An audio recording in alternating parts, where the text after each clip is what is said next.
Wow. Oh, wow. Wow. The Miami Heat should not have won this game. I mean that in the sense of like, man, the Celtics are so goddamn good. What are we doing? What are y'all doing? What are y'all doing? I know what you're doing.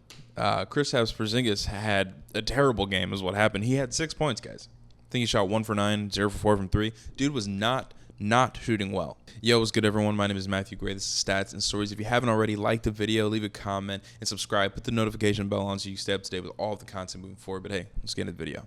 I really wanted to watch the Thunder-Pelicans game, but man, I was right. The Thunder absolutely dog-walked the Pelicans. It was a 124-92 game. It wasn't good. Now, to the game that actually matters a little bit, the Miami Heat beat the Celtics. I would say somewhat convincingly. It was 111-101, so it was a 10-point lead at the end. But going into the second half, I really thought the Celtics were going to whoop on the Heat, to be honest with you. But look, Tyler Herro, shut me up. I'm a Tyler Herro hater, to be honest with you. Like, I've never really been high on Tyler Herro. I thought he was just like a guy in like a perfect situation. They need somebody to shoot, and that's what he's doing. But it turns out he's actually really good at his job, which is winning, or at least getting the ball in the hoop.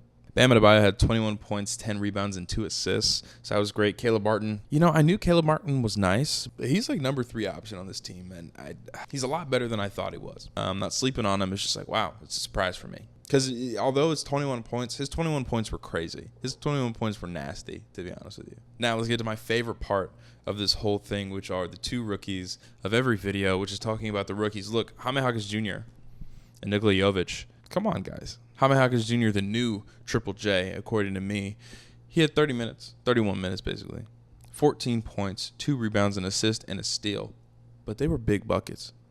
Shot 3 for 4 from the line. I'm looking at my notes now, and I wrote down Jaime Jaquez 3 times, and on the 3rd time I said Jaime Jaquez. I absolutely love Jaime Jaquez Jr. He's one of the guys who can come into the league and just prove to you exactly who he is, and there's no confusion about what his game is. He plays just like Jimmy Butler. It's true. I saw an ad. I think it was a hotel ad, and Jimmy and Jaime are sitting right next to each other, sniffing tea or coffee or whatever it was. But Jaime is doing exactly what Jimmy Butler does. It's the truth. Jaime Jaquez Jr. really should be Jimmy Jr. Okay, because man, he's Mr. Bucket Getter, and he plays like an old man. He's got like old head moves. It's crazy. Nikola Jovic is crazy. He's been one of the more consistent, high percentage guys. I mean, like if he shoots the ball, it's probably going to go in. That's really how I feel about it, whether it's a 3 or a 2. I mean, even in this game, he shot 4 for 5 from the field, 3 for 4 from 3. Didn't go to the line, though, so that's not a big deal to me. But here's the kicker. Here's the fun part. At the half, right, he had 8 points, 5 rebounds, 4 assists, 2 steals, and a block. He ended the game 11 points, 9 rebounds, 6 assists, 3 steals, and a block. Guys, this kid is crazy. I had a segment in the last video that ended up cutting, kind of talking about Nikola Jovic and my expectations for this team. I know that in that last video I said Jaime Jaquez Jr. has to be like the powerhouse of this team, and obviously I still believe that to be true. Nikola Jovic has some of the best upside from somebody on the Heat. I think we all know that I'm pretty low on Tyler Herro, so that's not saying too much, but Nikola Jovic, he has the size. I think he's like 6'11", 205. He has a great shot. He obviously is playing great defense. He could get better. The one thing about him that I think will push him over the edge and set him apart from everyone else will be his passing. He has great playmaking IQ. He has great IQ. His passes are just trash. Yeah, I wrote down 3 separate times in the game where he just had these like terribly lazy passes to a wide open man. Somebody where if he got the pass there, it would be beautiful. He's doing this like big man throw where everything's a toss or like or not a lob, but like it feels like a straight lob almost. And it's like, man, like Nikola, throw that shit, man. Don't toss it, throw it. Jalen Williams on the Thunder, not J-Dub, but Jalen Williams, who's their backup center 4 spot. He has amazing passing. Not necessarily that his court vision is super high level, but he can get the ball to you quickly, and that's what matters in these situations. Because there were a few times where he could have easily ended this game with a triple-double. Even in the 25 minutes that he played with the low volume of touches, he could have easily averaged a triple-double. He just needs to get the ball out of his hands faster. I wrote in my notes somewhere, out here it is. Perk was right. The Heat were shooting 54% from the field at the half. I think it was to Celtics 40%. 2 things, though. Two problems with what I just said. They didn't shoot 100%, and they still won, they being the Miami Heat. To be fair, I think that it has everything to do with Kristaps Porzingis dropping 6 points on 0 for 4 from 3, 1 for 9 from the field, and a little less with the Heat being a better team. There's one thing about the Heat that I've known for a while, ever since like the emergence of Bam Adebayo, and that really showed today. Man, they need size. They need a center. They really need a true center. And I want no disrespect to Bam Adebayo. He's just too small, guys. He's just too small. You know, Bam is 6'9". He's super strong and he can fight above his weight class, but there's something to be said for having like a true big man on your team. And with this draft coming up, there are a lot of really solid big men. Now, these big men that they're going to draft are not going to be stars, but they don't need a star. They don't want a star. They could easily turn Tyler Herro, Nikola Jovic, or Jaime Jaquez Jr. into a star. And I don't think it'll be a problem. They just need like a really good supporting piece. Just look at the Grizzlies for a second. They have Jaren Jackson Jr.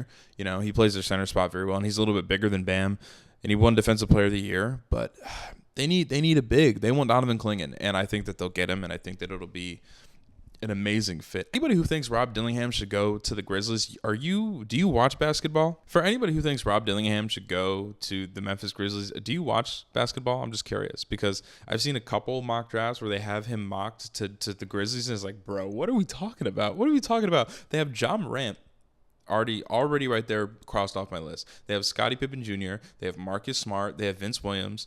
They don't need another guard. They need a big, and they're going to get a big. What does that mean as far as the draft? If I had to draft somebody today, let's just think about the Memphis Grizzlies, for example. They're talking about getting a center. They want Donovan Clingan. But back to Miami. Look, if I had to go to the draft and I had to pick somebody for the Miami Heat, everybody's super low on Zach Edey, and I think everyone who is super, super dumb.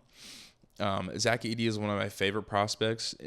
Look, you can't teach size. I know it's a corny thing to say, but it's the truth. You can't teach 7'4". You can teach defense, especially if you have a really, really nice system put around you. Come on, bro. You just have to be somebody to stuff the lane, even if you're backup. I think Edey's floor is 6th man of the year as a big man, and I really, really mean that. I think he's a borderline star. I do believe that he's a little less athletic than I would like him to be. Now, if NBA GMs agree with me and they think I'm right and they should hire me, that means that Zach Edey will be off the board. Now, what does that leave us with? That leaves us with Kyle Filipowski. Kyle Filipowski is one of my favorite prospects. He didn't play out of his mind this year at Duke. But being a 7-footer that can stretch the floor for real, oh my goodness, how would that help the Miami Heat, huh? Just a 7-footer to stand there and every once in a while peel out to the corner or go to the top of the key like Brook Lopez and just let it rain, bro. Come on now. I've seen a couple of people who are really high on Yves Missi. I like him. He's cool.